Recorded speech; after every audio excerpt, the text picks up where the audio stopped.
Being able to narrow in on your perfect audience can sometimes be difficult, but it's crucial when trying to lead a growing podcast. So in this episode, I'll be breaking down the best tips for defining your perfect audience. Hey, what's going on, everyone? Welcome to Impact Podcaster Academy. This is Alec Hassan, and here we help podcasters create more impact and income online with their show without them needing to have sponsors or go viral. So in order to lead, you need to know who you want to lead, obviously. So most often, we think that if we're talking to everyone, we can help everyone. Or like we think like, oh man, like, my show, everyone can like my show, therefore it applies to everyone. If you're a mom, dad, sister, brother, old, young, it applies to you. It works. It works for you. But nowadays, honestly, like, generalized assumptions, generalized marketing about who you want to help, if it's like a product or even your podcast. If it's too general, it's not going to end up helping anyone. As they say, if you try to serve everyone, pardon me, as the saying goes, like if you try to serve everyone, you end up serving no one. And I get it. I understand there's like this temptation out there of wanting to have an audience that is really large. You're thinking like, all right, if like a larger piece of the pie, I can get a larger slice of it, right? Most often, no, though. Trying to have a show that appeals to everyone will only result in you having a show that actually appeals to no one. I learned this analogy from Seth Godin. He created the book This Is Marketing, and he related creating a product or a community to crafting a key. If you build the key first before knowing which lock you're going to use it on, you're going to have a really difficult time trying to find the right lock. But the most effective approach to creating a key to unlock a specific lock is to first find the lock, and then you create the key to unlock it. So creating a podcast for a specific audience is way more effective than creating a podcast and then simply trying to see which audience it fits with. But if you have a podcast that's already made, which I assume you do if you're listening to this, it doesn't mean you got to start from scratch. And I'll break down what you can do in this episode. But one of the reasons why my early YouTube channel saw little to no success is because I told myself that my audience was for females and male Christian leaders. And that didn't even sound that good, but like men and women leaders who are Christians. So if you're a Christian and you identify as a leader, that was supposedly like the only criteria that was required to draw people to my content. And, since then I've gotten a better understanding of like describing the type of person who I'm striving to work with and create content for. But even today, I'm still working to better understand the people who are listening to my show and the desires that they have for their own shows as well. And even like recently I had written a book called How to Grow and Monetize Your Podcast with Instagram. And the reason why I wrote that is because I was talking with my audience. I was talking with people to see what they wanted. And like, that's the exact reason, like why I created it in the first place. Cause I asked like, hey guys, like, would you be interested in this, or this? And then they were like, that's what Instagram, that's what we're interested in. So then I wrote it because that's what they said they were interested in. So if you aren't sure, if you know your audience well enough, or if you want to test if you know your audience well enough, all you have to do is ask yourself this simple question. It's like the litmus test of having like a well-defined audience. And you ask yourself, can I describe my ideal audience with the same depth and detail that I can describe my best friend or my spouse? And if you can't, then I'm sorry to break it to you, but you got to spend more time talking with your current audience, or you got to go out and start talking with people who you would like to have as your ideal audience. Because being able to describe your audience with the same depth that you can describe your best friend or your spouse, it's like the difference between writing like a love letter on Valentine's Day versus buying a generic Hallmark card that says happy birthday on it, So the reason why this is important is because people on the internet, they're looking for personal connection. They want to feel like the host is someone that can understand them and what they're going through. Just how you might choose like with sticking with the lock analogy, just how you might choose a single lock before making a key to unlock it, you got to pick a single audience if you plan to create content that's going to impact them. So if you want your show to impact everyone, for now you need to focus on just someone. So don't focus on everyone, just on one. You like that? Sounds pretty cool. I thought so. Anyway, now many of you may have heard of the term niche before. A niche is basically just like a specialized segment of a market or a specialized group of people. It's narrow, it's focused, it's very precise. So a market might be parents. A sub-market might be single parents. And then once you're getting into the niche, now you're narrowing down even more. It's more specific. So it's like rather than a sub-market where you talk to single parents, it might be you're talking to single dads or single moms. And as you narrow down further and further, you begin to develop your niche even more. So imagine you are writing a podcast episode that speaks to parents. Just ponder for a minute. What could the episode topic be about? Just think generally about what you could make the content on, this and that. But now I want you to imagine that it's an episode that speaks to single parents. Oh, now I'm sure your topic idea may have changed a little bit. Now I want you to imagine it's written specifically for single dads. Ooh, okay.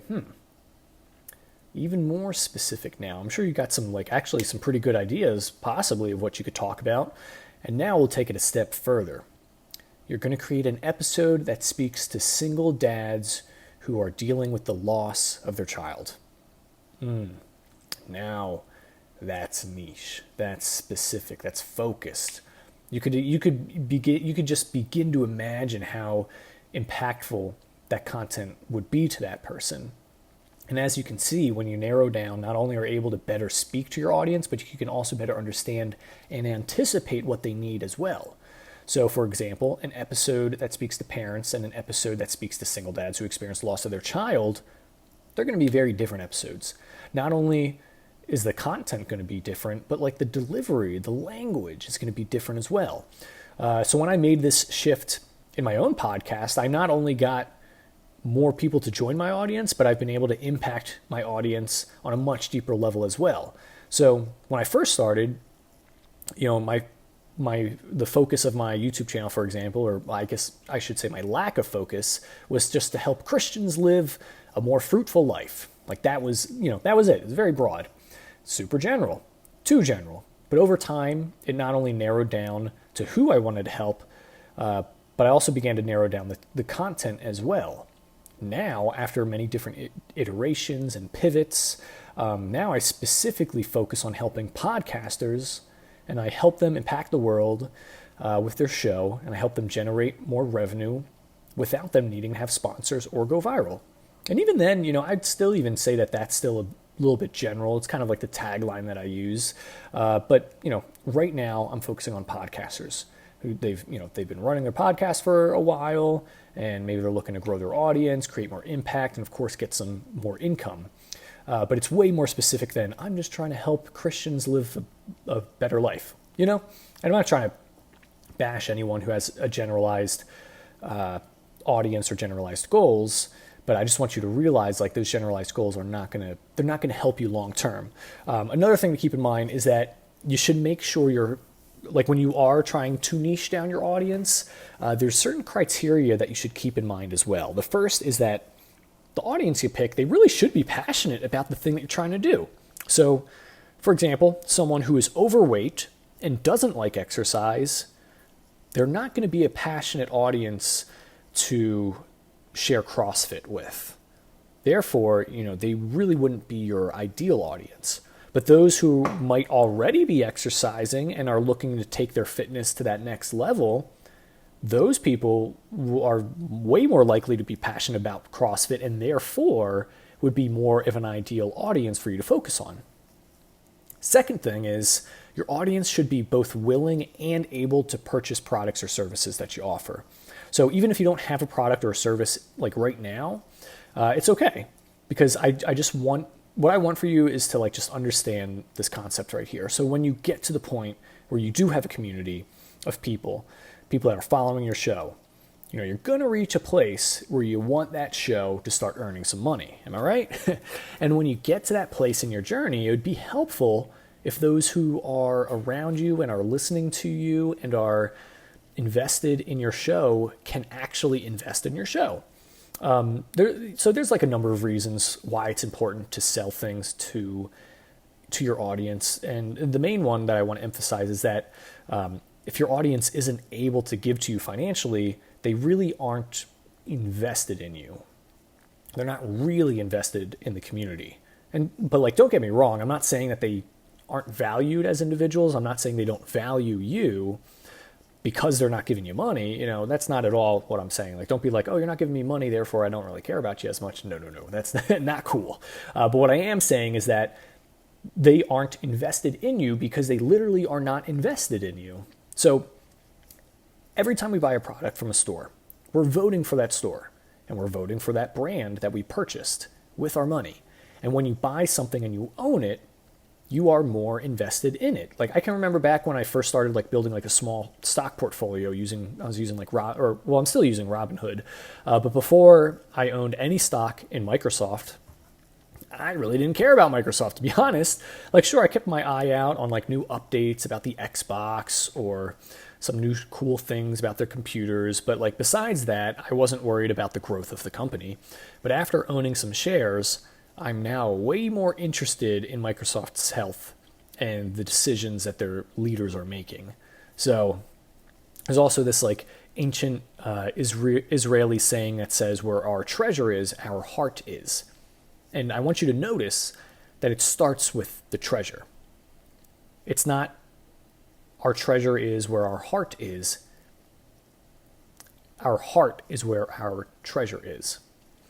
So if your audience is able to invest some of their treasures into you, that means they are in support of you. Cool, right? But being willing is more important. Like, being willing is like it is important, but being capable is really important too. So like, even though they're like, man, I really want to like give you money, I really do want to buy something, like that's definitely important, but they should also be able to do that too. And and it's okay, like, to be blunt with your audience about that. Like, if they can't spend with you, then you need to reevaluate who it is that you're trying to speak to.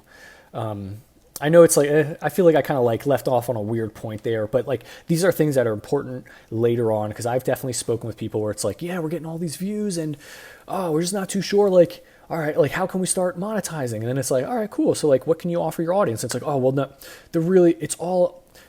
our audience is people that's really struggling financially. Like, that's part of the characteristic. And I'm like, so what you're saying is they don't have any flexibility with their income to be able to give you money? Yeah. And it's like, then that answers the question. They can't give you money. Oh, but what about like, and it's like, I don't know. Like, if I'm like, you're going to have to find it other ways. Sponsors, advertisers, but then that gets into the whole different sticky realm of things. But you can avoid a lot of that if if you do sell to people who can buy. Like, people like buying stuff. I like buying things. Like, I got this cool little watch band for my Apple Watch that I bought. You're listening to this on a phone or a laptop that you bought.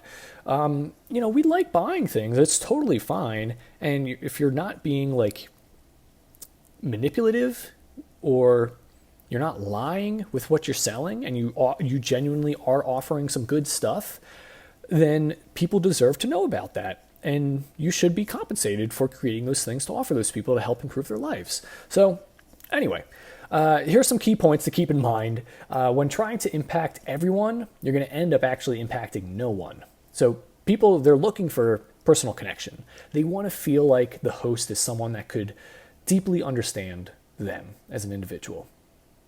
And there's a lot of power in being very specific. Your audience, they should also be passionate about the things that you're trying to do. And they also should be willing and able to purchase products or services that you offer. So I want to know, like, can you describe your ideal audience with a depth and detail that you can describe your best friend or your spouse? Would your current audience, would they be even excited about the products or services that you would like to offer? Are they passionate? They passionate about what you're teaching? And sadly, if you're answering those questions and you get no for any one of them, you got to reevaluate who you're making your content for. Trust me, it's just going to help you it's going to help you down the road, and you're going to be thankful that you reevaluated things earlier on. So yeah, I'd love to know your answers. Let me know how I can help. I can create some more content talking about these things more in depth in the future. I'd love to hear from you. So thanks so much for listening. I look forward to seeing you in the next episode.